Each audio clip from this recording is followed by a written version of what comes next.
Новости в эфире телеканала «Милет». Сегодня пятница, 1 сентября. Курбан-байрам и Хайрлы Улсын. Поздравляем всех школьников с Днем Издания. Телеканал «Милет» с 2-летием. С утра во всех мечетях Крыма прошел праздничный байрам намаз. В Симферополе молебен провели в зале Дома культуры профсоюзов. Перед намазом муфти Крыма Хаджи Мирали Аблаев обратился к мусульманам. Он призвал верующих к единству, взаимопониманию и поддержке друг друга. Намаз состоялся и в Кибир-Джами. Мусульмане совершили молебен даже на улице из-за того, что мечеть рассчитана на 400 человек. Отметим, сегодня на байрам намаз в Кибир-Джами пришли более 700 верующих. Всех мусульман поздравляю со священным праздником Курбан-байрам. Пусть Всевышний поможет нам еще увидеть много праздников. Сегодня мы совершили праздничную молитву. Наши соотечественники торопятся отдать свой долг, совершают жертвоприношения. Пусть Аллах примет совершенные ими обряды. Уже сегодня на специально отведенных площадках состоится обряд жертвоприношения. Мясо раздадут нуждающимся, многодетным семьям, родственникам. Независимо от вероисповедания, напомним, крымские мусульмане будут праздновать Курбан-байрам с 1 по 4 сентября. Старейшины крымско-татарского народа поздравили с праздником Курбан-байрам. Они приехали на крымско-татарский телеканал «Милет» из разных регионов Крыма, где встретились с депутатом Госдумы Русланом Бальбеком и генеральным директором канала Ирвином Мусаевым. Подробности у Диляра Шевкетовой. Курбан-байрамы. Я поздравляю всех с праздником. Курбан-байрам – это праздник, объединяющий всех мусульман. Желаю всем крепкого здоровья и счастья. Пусть ваши дети в будущем станут для вас крепкой опорой. Встреча за чашечкой кофе начинается с поздравлений. Священный для мусульман праздник Курбан-байрам старейшины из разных уголков Крыма собрались за одним столом. Поговорить о проблемах и планах на будущее. Это первая подобная встреча в таком формате. Хотелось бы, чтобы такие мероприятия проводились чаще. У нас богатое искусство и традиции. Молодым нужно перенимать этот опыт и знания у таких, как мы. Я сделал древо поколений и как образец оставил его для вас. За столом люди с большим жизненным опытом. Они по праву считаются носителями знаний, традиций и обычаев. Старейшины по-прежнему играют значительную роль в обществе крымских татар. К ним прислушиваются, с их мнением считаются. Как всегда, удивляюсь мудрости наших старейшин. Очень важные вехи удалось подчеркнуть. Естественно, вот те аспекты, которые были подняты и в части сохранения родословной памяти, то есть генетической памяти до 7-го колена, вопросы топонимики, вопросы в целом исторической памяти, конечно, заслуживают внимания особого. Учитывая опыт наших уважаемых старейшин и их жизненный путь, мы учтем их рекомендации в нашей дальнейшей работе. Рекомендации носят правильный характер, что позволит каналу выйти на более качественный уровень. Знания о жизни в Крыму, об истории и культуре крымско-татарского народа – всем этим старейшины делятся с депутатом Госдумы Русланом Бальбеком и директором телеканала «Милет» Ирвином Мусаевым. Они предложили новые проекты и передачи на радио и телевидении. Это еще больше сблизит крымских татар и будет способствовать развитию национального самосознания будущего поколения. Те крымские татары, которые сейчас не в Крыму и скучают по родине. Мы бы хотели вам рассказать о событиях Крыма. Пусть эта передача выходит один раз в неделю, в которой гости расскажут о жизни на полуострове. Также можно сделать такую передачу на телевидении. Чоксалс очень мудро. Это надо насколько знать вот душу крымского татарина, чтобы знать, за какие струны зацепить. Здесь каждый мог задать волнующий вопрос. Один из них, как скоро на полуострове смогут услышать радио Ватан Седасы. Его без преувеличения ждут во всех городах и селах региона. По словам старейшин, тысячи жителей Крыма хотели бы слышать родной язык в эфире радиостанции. Вот по радио у нас 3 точки вещания есть в Крыму. Только пока 3 точки. В ноябре мы запустим еще 10 точек радиовещания, что позволит охватить 80% полуострова по радиовещанию. Этого никогда не было. Никогда всю жизнь вещали только через 3 точки. Будет сейчас 13. К концу года, иншаллах, будет 13. И 80% мы зайдем в Белогорск, Бахчисарай, во все регионы. 80%. За 2 часа успели поговорить о многом. Обсудили развитие национального спорта, образование на родном языке. Руслан Бальбек рассказал старейшинам о том, что делает власть для развития полуострова. Сейчас активно реализуются десятки проектов. Я сейчас хочу в каждый район приехать, в каждый населенный пункт. Получится так, чтобы мы в каждом районе, в каждом городе, вот в каждом, чтобы не было у нас так заброшенных каких-то поселений, чтобы даже в самом отдаленном был какой-то представитель, который бы нам давал информацию. То есть не только мы доводили информацию, но и оттуда получали информацию по каким-то проблемам. Участники встречи поддержали инициативу депутата, отметили его большую работу. Старейшины отметили, сейчас в Крыму решаются многие проблемы, которые копились 20 лет. Газифицируют села, строят школы, помогают реабилитированным. Руслан Исмаилович работает, вы знаете, у него такая команда, обращаешься, его даже нет, они вот приходишь, как будто с ним этот вопрос решил. Спасибо ему за то, что он помогает народу. Я это говорила как-то при встрече. Вот еще раз хочу всем это сказать. Это, наверное, единственный за 23 года в Крыму депутат, который даже помогает народу, к которому можно открытый доступ, к которому можно прийти и получить и помощь, и ответ. Старейшины получили в подарок сувениры от телеканала и набор ароматного кофе. Напиток, который для крымских татар считается традиционным. Символ гостеприимства. Желаю процветания вам и вашим семьям. Желаю продолжать ваши добрые традиции, в том числе встречать гостей хорошей, ароматной, вкусной чашечкой кофе-леба. Также желаю добра и мира вашим семьям. Ну а чашечка леба-кофе всегда сделает ваш день радостным и вкусным. Руслан Бальбек отметил, что курс депутата и крымских татар в деле консолидации общества должен быть единым. Организаторы обещают, такие встречи станут традиционными. Для власти это хороший способ напрямую поговорить с жителями, а для телеканала – общение со старейшинами, обратная связь с телезрителями. Диляра Шевкетова, Дамир Якубов, Иван Евдокимов, Риза Вели, телеканал Миллет. Впервые открыла двери для учеников новая школа 44 имени Алиме Абденанова. Эту школу ждали более 25 лет. На открытие приехал глава Крыма Сергей Аксенов. Школа, оснащенная новейшим оборудованием, экскурсию для вас проведет Султания Ситакаева.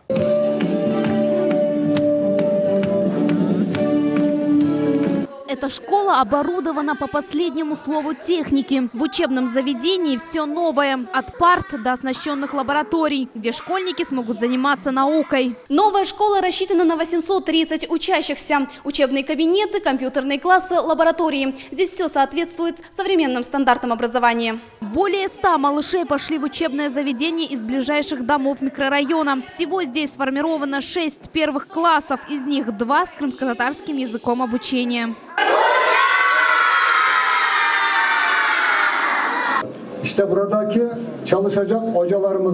Обращаясь к учителям и управлению школы, хотел бы подчеркнуть, что мы живем в большой многонациональной стране, в которой уживаются много национальностей и различные культуры и конфессии.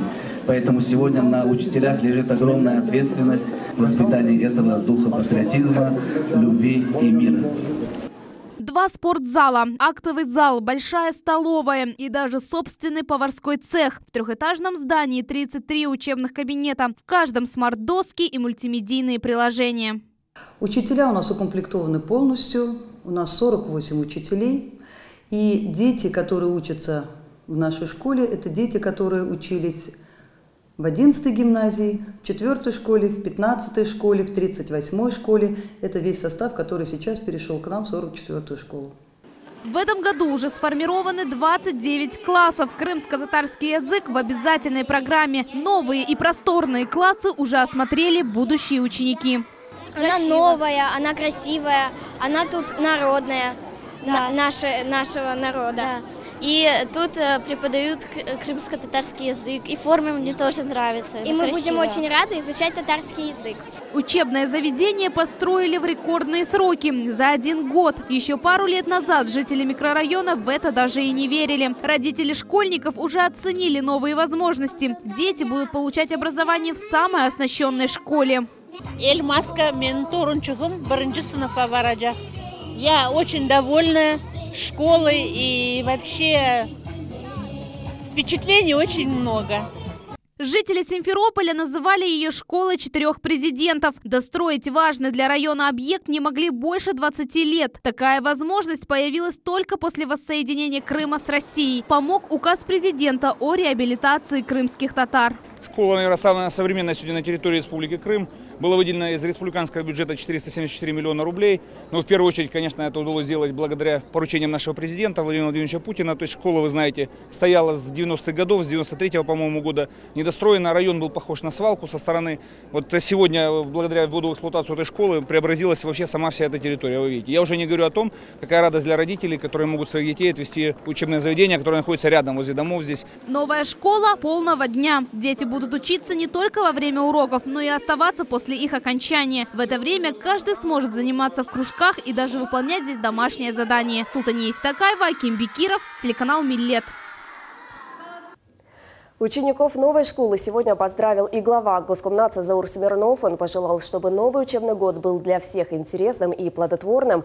Председатель Госкомитета отметил, что 44-я школа – первый объект, который был построен по федеральной целевой программе. Хочу сказать, что до 2020 года несколько школ, несколько детских садов, целая группа жилых домов, порядка где-то на 2000 очередников будут построены, и обязательно будут также построены линии электро-, газа, водоснабжения в местах компактного проживания. Будем надеяться, что после 2020 года программа продолжится, и вот такие объекты будут и далее украшать нашу республику. Присоединился к поздравлениям Искендер Белялов. Он пожелал первоклассникам успехов. Посмотрите сами, на лицах у детей и родителей улыбки. Я бы хотел, чтобы дети получили здесь достойное образование, чтобы эта школа прослужила много лет на благо народа.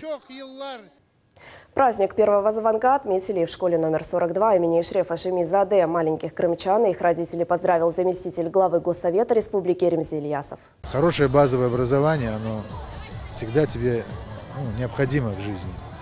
Поэтому прежде всего я хотел бы, чтобы они, несмотря ни на что, на какие трудности, учились. Учились, грызли, как говорится, все предметы. И поверьте, что вам в жизни это будет очень необходимо. В ближайшее время для жителей Фонтаны будет еще один сюрприз. Откроется детский сад на 260 мест. Строительство детских садов и школ по федеральной целевой программе продолжается. За ходом строительства внимательно следят в Госкомнадзоре. Еженедельно подрядчики отчитываются о том, как идет возведение 10 объектов, чтобы не допустить отставаний в графике. Здесь собираются представители всех служб. Это позволит оперативно решить все вопросы. Многие вопросы решены, особенно то, что касалось обременений. Мы об этом говорили уже в течение этого всего года. По большинству объектов мы, в принципе, из этой ситуации вышли. Кроме этого, сейчас уже вот в работе у нас 18 объектов. Продолжается, значит, работа по конкурсам, определяются подрядчики. С рядом подрядчиков в данный момент вот заключаются контракты, и работы будут тоже продолжены. В поселке Журавки новая спортивная площадка порадовала учеников. Теперь занятия физкультурой для учащихся общеобразовательной школы будут проходить намного интереснее. Еще 1,5 месяца назад на территории школьного стадиона была трава, мусор и не было спортивного инвентаря. За масштабный проект, который называется «Счастливое детство», взялась межрегиональная общественная организация «Новая формация». Ее представители восстановили спортивный стадион. Теперь есть футбольное поле, баскетбольное поле, волейбольное поле, турники, лабиринты, брусья. Но еще и мы взяли на себя инициативу и решили подарить школе 20 мячей. Это 10 футбольных, 5 баскетбольных, 5 волейбольных. И тем самым мы показали, что в единстве, вот на вот маленьком локационном месте, в единстве можно изменить место и приукрасить его. Инициатива исходила от руководства школы села Журавки и Кировского отделения «Новой формации». Это лучший подарок к 1 сентября, считают ученики. Я очень рад, что наша команда сумела, вот, так сказать, прикоснуться к этому празднику, к празднику 1 сентября. И сегодня мы видели такие радостные лица детей. Я очень надеюсь, что, играя на этой облагороженной уже новой площадке, можно так сказать, дети будут чуть-чуть вспоминать нас. Миллет отмечает сегодня свое 2-летие. За это время на первом в России крымско-татарском канале успели произойти разные события и перемены. О том, как он строился, о его будущем и настоящем, прямо сейчас расскажу вам я. 3, 2, 1, мотор. Обратный отчет, свет, звук камеры. Именно так начинается каждый выпуск новостей. Эта часть студии всегда за кадром. 2 оператора работают в прямом эфире, а за стеклом наш Ньюсрум. Лучшие корреспонденты прямо сейчас делают новости. Хаберлер – это 15 корреспондентов. Прямо сейчас они в гуще самых актуальных событий. Шеф-редактор нашей команды Асан Абибулаев работает со дня основания телеканала. Рассказывает, здесь собрались самых выносливых и быстрых. Ведь условия работы непростые. Зачастую тексты приходится писать в машине, да еще и на 2 языках. Новость является самым главным центром телеканала. Можно сравнить даже с мозгом телеканала, мозговым центром. Здесь собрались самые выносливые люди, готовы работать и в праздничные дни, в выходные дни. Корреспонденты работают почти 24 часа в сутки. От работы каждого зависит имидж всего телеканала. Сердце нашего телеканала АСБ аппарата, студийный блок. Здесь инженеры, звукорежиссеры и режиссеры. Именно они, словно дирижеры, управляют огромным телевизионным оркестром. Режиссер здесь главный. Он дает команду операторам, звукорежиссерам и самому ведущему. Джефер Асанов – режиссер информационно-аналитического отдела. Прямой эфир каждые 2 часа. Прямой эфир – это командная работа. Успех прямого эфира зависит от действий каждого.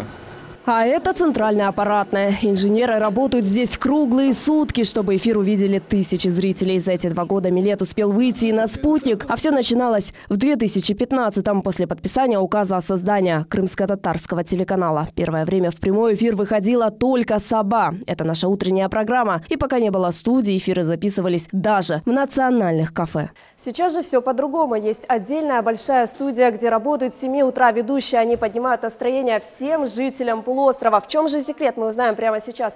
Селям алейкум, Гульджан и Диляра. О чем рассказываете сегодня? Неважно, о чем мы рассказываем, главное, чтобы это было интересно и весело. Хорошее настроение ведущих, оно обязательно передается зрителю. Стараемся зарядить энергией, чтобы хватило на весь день. И ждем отдачи от наших телезрителей. Смотрите нас каждое утро в 7 утра. Сейчас команда «Саба» готовится к новому сезону, который на нашем телеканале стартует 4 сентября. Уже в понедельник они снова вместе с вами будут встречать утро. Какими будут новости, развлекательные и аналитические программы, решает художественный совет. Как раз сейчас генеральный директор Эрвин Мусаев вместе с главами отделов проводит собрание. Каким же будет новый сезон? Об этом нам рассказал генеральный директор. Цели популяризации канала: запускаем новые передачи. Это спортивные, развлекательные, культурные, кулинарные, географические, чтобы заинтересовать наших телезрителей и привлечь их к просмотру нашего телеканала. За эти 2 года телеканал пережил и испытания. Например, энергетическую блокаду в 2015-м. В экстренном режиме выходили новости и аналитические передачи. Были и взлеты. В сентябре 2016-го телеканал занял призовое место во всероссийском конкурсе за лучшее освещение выборов депутатов Госдумы. В том же 2016-м жители Крыма впервые услышали крымско-татарское радио «Ватан Седасы». Мы продолжаем развиваться, чтобы каждый день удивлять нашего зрителя. Телеканал «Милет» – это вещание 24 часа в сутки. Развлекательные программы, художественные фильмы на родном языке и, конечно же, новости. Все для того, чтобы вам было интересно. 2 года – это только начало. С днем рождения, родной телеканал. Поздравил телеканал лично и глава Республики Крым Сергей Аксенов. Он побывал на съемочной площадке радио, пообщался с работниками телеканала, а также поздравил всех с праздником Курбан-Байрам. Это наш праздником вас, Курбан-Байрам, всем поздравляем, всем от души, так что успехов, процветания. Коллектив хороший, команда такая собрана, условия есть, насколько я понимаю. Да. Все есть. Ну, современное на самом деле. На этом наш выпуск завершается. Завтра не пропустите итоговый выпуск «Еды Кунс Лилей Виджат». Приятных вам выходных и веселых праздников. Всего доброго.